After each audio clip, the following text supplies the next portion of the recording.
Japan and Caribbean storms expected this week as Maria presses closer on today's tropical weather bulletin.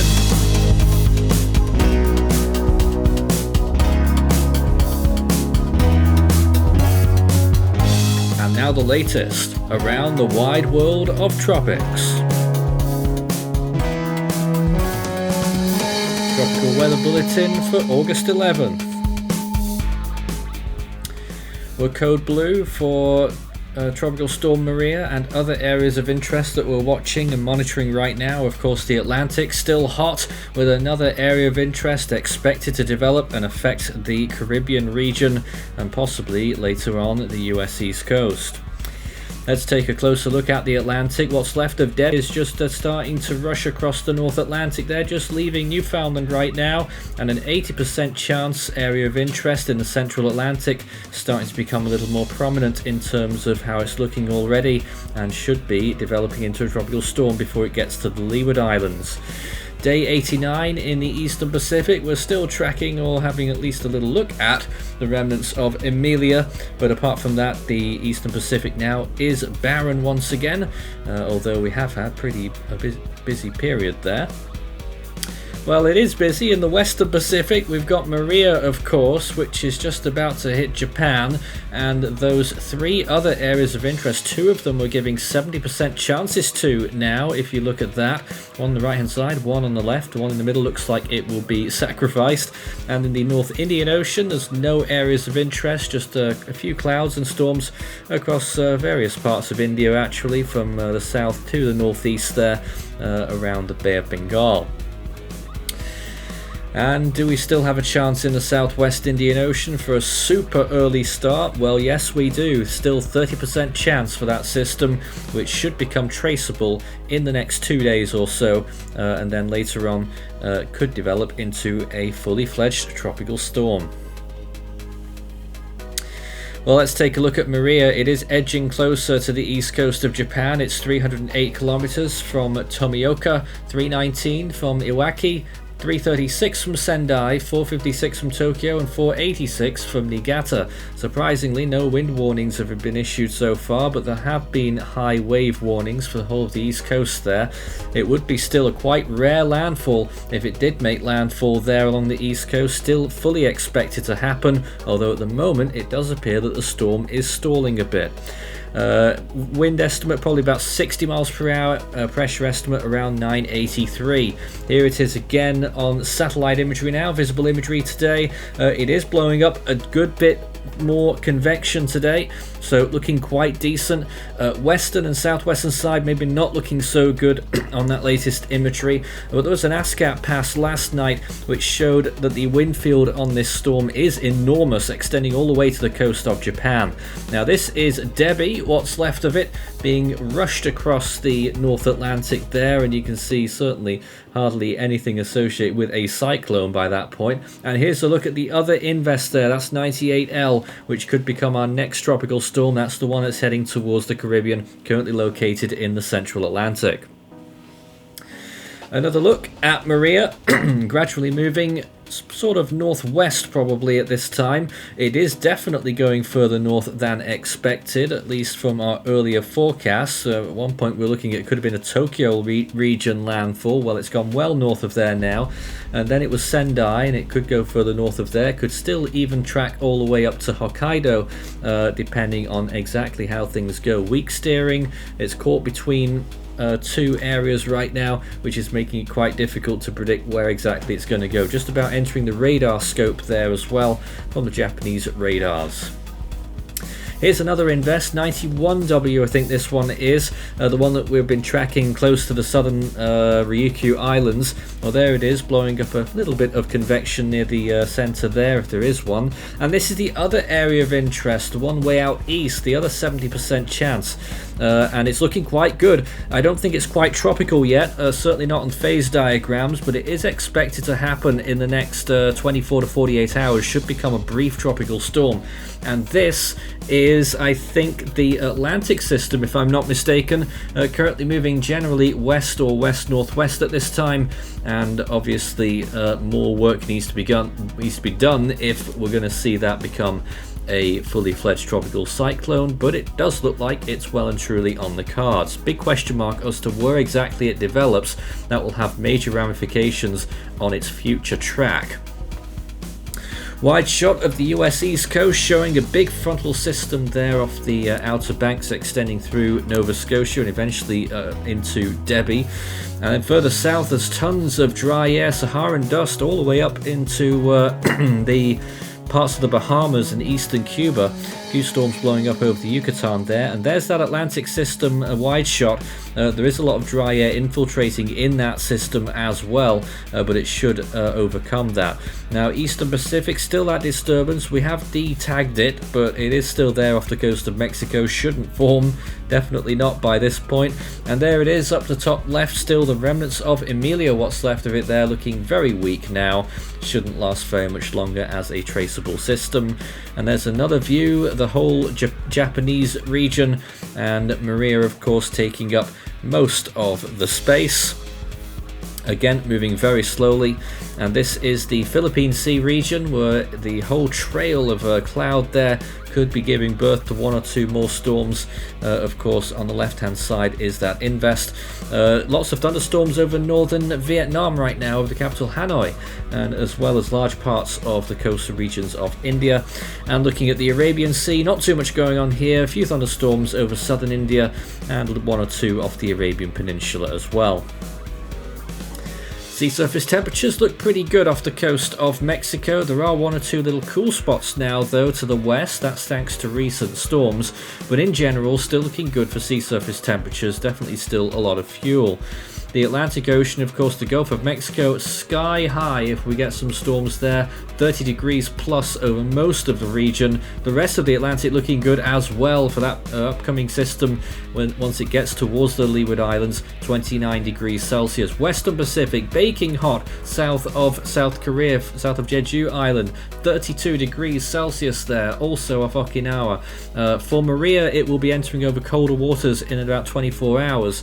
North Indian Ocean, quite a lot of areas there looking good as well. In the Bay of Bengal, hot spot there, northeast of Sri Lanka, around 29 to 30 degrees Celsius. Compared to average, the Atlantic still extremely above in the main development region where that invest is. It's around 2 to 3 degrees above average. Gulf of Mexico likewise. A little bit of a cool spot off the coast of Florida and southeastern United States after Debbie, of course. Moving over extremely warm waters compared to average in the subtropics, extratropical zone. Eastern Pacific generally near average, but a few spots above. Western Pacific generally above, apart from where Maria is or where it was. A little bit of a cool spot there. Oceanic heat content, extremely high value still for large parts of the Western Pacific, extending through the Ryukyu Islands of Japan and off the coast of Japan itself. Eastern Pacific really appears to be fizzling out on these latest charts, and the Atlantic Ocean obviously very high amounts in the Caribbean Sea, parts of the Gulf of Mexico, and a few areas there of the Western Atlantic as well through the Bahamas. Some good amounts for that other system that could develop potentially. So what is going to happen then? Well, this is the GFS scenario, and I want to point out this one is actually further south than most of the other models, so this you could call maybe a worst case scenario, passing through the Lesser Antilles again, just south of Puerto Rico, storm force winds, and then moving into Dominican Republic. There's Debbie moving off towards Europe, by the way, moving off towards the east and northeast, and then looking at that next storm very close to Puerto Rico, possibly hurricane force winds, hurricane landfall in Dominican Republic, and then moving off towards the north or northwest. Now this is Maria making landfall in Japan there, very high up now in Honshu. That next system behind it that might develop weakens before it reaches Honshu. Then the third system, that's 70% chance as well. A big typhoon there again off the coast of Japan. So this area really getting a lot of near misses, if not impacts right now. That third system in particular looking interesting, substantial typhoon, but of course we did see similar model runs and worse with Maria, didn't materialize. The Southwest Indian Ocean, the potential development for this system, if it does happen, it will be very broad, it will be very messy at the beginning, trying to get its circulation going. Low latitude as well, only about 3 or 4 degrees south. But these kinds of things can sometimes happen at this time of year. It is rare, but it would be a surprisingly early start to the Southwest Indian Ocean season. And we're now looking at rainfall expectations for the Eastern Caribbean region. We watch this storm moving in. You can see it flooding in those colours now, moving through the central part of the Lesser Antilles, just north of where Beryl was, of course, affecting places like Dominica and Martinique, and northwards towards Guadeloupe. Some significant rainfall amounts, but the highest is over the Dominican Republic, where it could reach 10 inches. That's 250 millimeters. And safe to assume that wherever the storm tracks, you'll probably get maximums of 10 inches if you're underneath the main part of the storm, so bear that in mind whatever the track ends up being. In the longer range, well, we watched the continuation of that storm, maybe another one trying to develop in the extratropical zones there. Doesn't look like it manages it, but the GFS throws it up towards the northeastern United States. That's a main landfall there as a high-end tropical storm, perhaps even a hurricane, just off Cape Cod on its way up there. So maybe one or two Bob vibes there, but a powerful storm, but it does weaken substantially before it makes that landfall. Well, could happen. That typhoon actually peels away from Japan, so that's that second 70% chance that we've been watching. Later on in the run, there's another storm developing there, a very broad one into the East China Sea, affecting the coast of China, starting to pull off northeastwards by the end of that run. So plenty of stuff going on, maybe even another system there in the South China Sea. This is August for you. There's stuff that tries to form everywhere in the Western Pacific in this month, and sometimes it succeeds. And in the Southwest Indian Ocean, that system, very messy, disorganized, continues though and actually gets better, strengthens as it moves southwestwards, getting towards hurricane strength, would you believe, and then it starts to get hit and moves westwards. Looks like it loses its shape quite a bit, but the wind field does expand a lot as well, south side especially, so would be a big surprise. Could it be something that threatens land? It's too early to say. It shouldn't, but it still could. Scan the barcode and that will take you through to the Forster Team merch store, where you can take a look at all of our items as well as our full season and individual storm animations on request. Still waiting for Hone t-shirt as well, still available too. That's the serious stuff done. On to the silly range then. And this is day 10 to 16. That storm continues to peel northeastwards through Korea, strengthens actually north of Japan. I think that must be post-tropical by then. And off it goes northeastwards. Then there's another storm there forming as well. Typhoon moving northwards off the Mariana Islands. I think would be happy with that, to be honest. Storms that aren't really affecting land areas there could possibly still be a threat to one of those islands, but extremely long way out.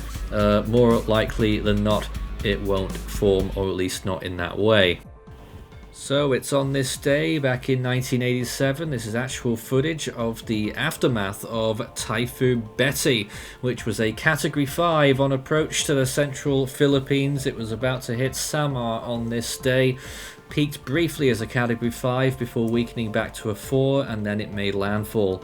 We also had an unnamed, unnumbered tropical storm off Japan that briefly formed. Tropical Depression 10W behind Betty, TD2L in the Atlantic, and 3L, which was moving inland. 2L, I think, became a named storm a little bit later on, and I, for the life of me, can't remember what name that would have been. I'm sure someone will know. Well, back to today then, and in the Atlantic, the next name is Ernesto. In the Eastern Pacific, it's Gilma, and in the Central Pacific, it is Hone. I'm wondering if that storm in 87 might become Brett. That would have been the second letter on the naming list. In the Western Pacific, the next name is Sontin, and in the North Indian Ocean, it will be Asna. We are code blue right now. Maria not quite as powerful as first thought, although still could be a significant problem. And in the Australian region, next name is Robin. Southwest Indian Ocean, if we have that early start, it's Ansha. And in the South Pacific, it will be Pitta. That's it from today's Tropical Weather Bulletin. We'll be back again tomorrow. Become an Ultimate Fan today.